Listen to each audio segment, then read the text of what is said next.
Hello friends, स्वागत है आपका अपने यूट्यूब चैनल में। फ्रेंड्स, आज हम आपके लिए मोस्ट इम्पॉर्टेंट टॉपिक लेकर आए हैं, हिंदी भाषा एवं बोलियां। यह टॉपिक बहुत ही इम्पॉर्टेंट है, हर एग्जाम में पूछा जाता है। इससे जितने भी क्वेश्चन हैं सारे क्वेश्चन छांट कर लाए गए हैं स्पेशली आप लोगों के लिए। सारे क्वेश्चन इंपॉर्टेंट है, किसी न किसी एग्जाम में अवश्य आए हैं, तो कृपया इन टॉप 50 क्वेश्चन को आप ध्यानपूर्वक देखिए। हिंदी भाषा और बोलियों से अक्सर क्वेश्चन ऐसे ऐसे पूछे जाते हैं जिससे हम भ्रमित हो जाते हैं, लेकिन आज के बाद आज वीडियो देख लेंगे तो भ्रमित होना छोड़ देंगे। तो कृपया ध्यानपूर्वक, और आपका फोकस सीधे सीधे क्वेश्चन पर और उसके उत्तर पर होना चाहिए। आपको कोई भी क्वेश्चन ऐसा एग्जाम में नहीं होगा हिंदी भाषा एवं बोलियों से जो कि आपका गलत हो जाए। तो चलिए स्टार्ट करते हैं। पहला है पश्चिमी हिंदी की कितनी बोलियां हैं? पाँच बोलियां कौन कौन सी हैं? खड़ी बोली, कौरवी, ब्रजभाषा, हरियाणवी, बुंदेलवी और कन्नौजी है। पूर्वी हिंदी की कितनी बोलियां हैं? और 3 बोलियां, अवधी, बघेली और छत्तीसगढ़ी। नेक्स्ट है राजस्थानी हिंदी की कितनी बोलियां हैं? मारवाड़ी, जयपुरी, मेवाती, मालवी। नेक्स्ट क्वेश्चन, पहाड़ी हिंदी को कितनी भागों में बांटा गया है? पश्चिमी पहाड़ी और मध्यवर्ती पहाड़ी, इसमें कुमायूनी और गढ़वाली आती है मध्यवर्ती पहाड़ी में। नेक्स्ट है बिहारी में हिंदी की कितनी बोलियां हैं? 3 बोलियां हैं बिहार में। मगही, भोजपुरी और मैथिली 3 बोलियां हैं बिहारी में। नेक्स्ट है भाषा के लिए हिंदी शब्द का प्राचीनतम प्रयोग कहाँ मिलता है? शरफुद्दीन के जफरनामा में। भाषा के लिए हिंदी शब्द का प्राचीनतम प्रयोग कहाँ मिलता है? शरफुद्दीन के जफरनामा में। नेक्स्ट है क्वेश्चन, हिंदी का वास्तविक आरंभ कब से माना जाता है? 1000 ईसा से। हिंदी क्षेत्र की बोलियों में सबसे ज़्यादा कौन सी बोली बोली जाती है फ्रेंड्स? भोजपुरी। करेक्ट है, भोजपुरी। नेक्स्ट है साहित्यिक दृष्टि से हिंदी भाषा की सबसे महत्वपूर्ण बोली कौन सी है? ब्रज भाषा। साहित्यिक दृष्टि से हिंदी भाषा की सबसे महत्वपूर्ण बोली है ब्रज भाषा। नेक्स्ट है ताजिकिस्तान में कौन सी हिंदी बोली जाती है? ब्रज भाषा। ताजिकिस्तान में कौन सी हिंदी बोली जाती है? ब्रज भाषा, याद कर लीजिए। नेक्स्ट है भारत के बाहर सबसे ज़्यादा अवधी कहाँ बोली जाती है? फिजी में। फिजी में भारत के बाहर सबसे ज़्यादा अवधी बोली जाती है, फिजी देश में। नेक्स्ट है हिंदी का पहला समाचार पत्र कौन था? उद्दंड मार्तंड हिंदी का पहला समाचार पत्र था। नेक्स्ट है अशोक के समय राजकाज की भाषा क्या थी? पाली थी। अशोक के समय राजकाज की भाषा पाली थी।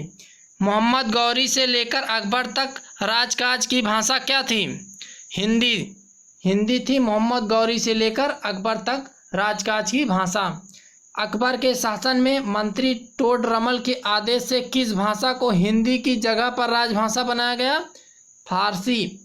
अकबर के शासन में मंत्री किसके आदेश पर? टोडरमल के आदेश पर हिंदी की जगह किस भाषा को राजभाषा बनाया गया? फारसी को। नेक्स्ट है ईस्ट इंडिया कंपनी ने कब तक फारसी को राजभाषा बनाए रखा? 1833 ईस्वी तक ईस्ट इंडिया कंपनी ने फारसी को राजभाषा बनाए रखा।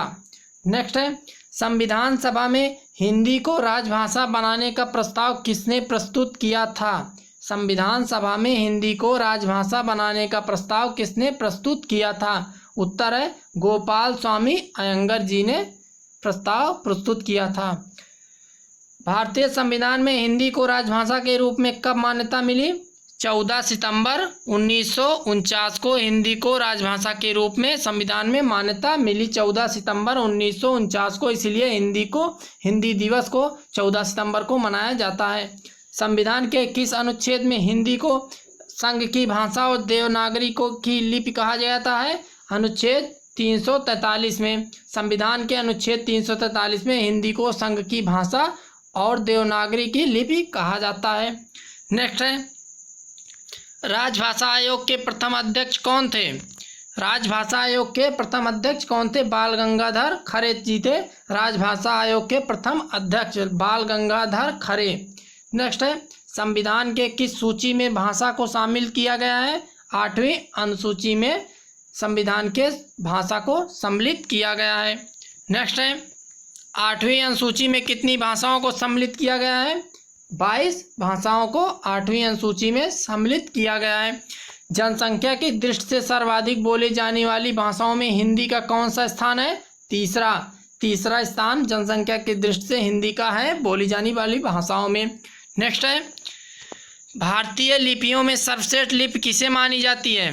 भारतीय लिपि में ब्राह्मी लिपि को सर्वश्रेष्ठ लिपि मानी जाती है। हिंदी के उद्भव का सही क्रम क्या है? पाली, प्राकृत, अपभ्रंश, अवतब, अवहट्ट हिंदी के उद्भव का सही क्रम है।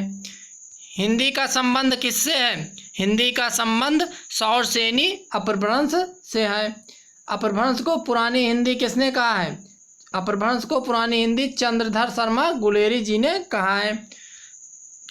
नेक्स्ट है, सौरसेनी अपभ्रंश में किस उपभाषा का विकास हुआ? राजस्थानी भाषा का उपभाषा का विकास हुआ सौरसेनी अपभ्रंश में। नेक्स्ट है, साहित्यिक अपभ्रंश को पुरानी हिंदी किसने कहा था? आचार्य रामचंद्र शुक्ल जी ने साहित्यिक अपभ्रंश को पुरानी हिंदी कहा था। नेक्स्ट है, खड़ी बोली हिंदी में सर्वप्रथम रचना करने वाले कवि किसे माना जाता है? अमीर खुसरो जी को खड़ी बोली हिंदी में सर्वप्रथम रचना करने वाले कवि के रूप में जाना जाता है। नेक्स्ट है, चंद्रधर शर्मा गुलेरी ने किसको पुरानी हिंदी का प्रथम कवि माना है? राजा मुंज को चंद्रधर शर्मा गुलेरी ने पुरानी हिंदी का प्रथम कवि माना है। नेक्स्ट है, देवनागरी लिपि की उत्पत्ति किसके द्वारा हुई? देवनागरी लिपि की उत्पत्ति ब्राह्मी के द्वारा हुई। नेक्स्ट है, तुलसी रचित विनय पत्रिका की क्या भाषा है? ब्रज। तुलसी रचित विनय पत्रिका की भाषा ब्रज है। मैथिली का विकास किस अपभ्रंश से माना जाता है? मैथिली का विकास मागधी अपभ्रंश से माना जाता है। फोर्ट विलियम कॉलेज की स्थापना कहाँ हुई? कलकत्ता में फोर्ट विलियम कॉलेज की स्थापना हुई। नेक्स्ट है, कचहरियों में हिंदी प्रवेश आंदोलन का मुख्य पत्र किस पत्र को कहा जाता है? भारत मित्र को कचहरियों में हिंदी प्रवेश आंदोलन का मुख्य पत्र कहा जाता है। नागरी प्रचारणी सभा की स्थापना कब हुई? नागरी प्रचारणी सभा की स्थापना 1893 ईस्वी को हुई। नागरी प्रचारणी सभा के संस्थापकों में कौन शामिल थे? नागरी प्रचारणी सभा के संस्थापकों में शिव कुमार सिंह और बाबू श्याम सुंदर दास जी थे। नेक्स्ट है, रामचरितमानस किस भाषा में लिखा गया? अवधी। रामचरितमानस भाषा अवधी भाषा में लिखा गया। नेक्स्ट है, खड़ी बोली का प्रयोग सबसे पहले किस किताब में हुआ? प्रेम सागर में खड़ी बोली का सबसे पहले प्रयोग हुआ। ब्रज भाषा किस अपभ्रंश से विकसित हुई है? ब्रज भाषा सौरसेनी अपभ्रंश से विकसित हुई है। पश्चिमी हिंदी की सबसे प्रमुख बोली कौन सा है? ब्रज भाषा। पश्चिमी हिंदी की सबसे प्रमुख बोली ब्रज भाषा है। पश्चिमी हिंदी किस अपभ्रंश से विकसित हुई है? सौरसेनी से। पश्चिमी हिंदी सौरसेनी अपभ्रंश से विकसित हुई है। किस क्षेत्र की बोली को काशिका कहा गया? बनारस क्षेत्र की बोली को काशिका कहा गया है। नेक्स्ट है, शकुंतला का नाटक का खड़ी बोली में अनुवाद किसने किया? राज लक्ष्मण सिंह। शकुंतला नाटक का खड़ी बोली अनुवाद राज लक्ष्मण सिंह ने किया। अवधि की उत्पत्ति किस अपभ्रंश से हुई? अर्ध मागधी से अवधि की उत्पत्ति हुई। नेक्स्ट है, किस बोली में कृष्ण काव्य और रीतिकार साहित्य का सृजन हुआ? ब्रज भाषा में। ब्रज भाषा में कृष्ण काव्य और रीतकालीन साहित्य का सृजन हुआ। अहीर वाटी का संबंध किससे है? अहीर वाटी का संबंध उत्तरी राजस्थानी से है। नेक्स्ट है, भाषा की उत्पत्ति किस अपभ्रंश से हुई है? भाषा की उत्पत्ति ब्राह्मण अपभ्रंश से हुई है। किससे हुई है? ब्राह्मण अपभ्रंश से हुई है।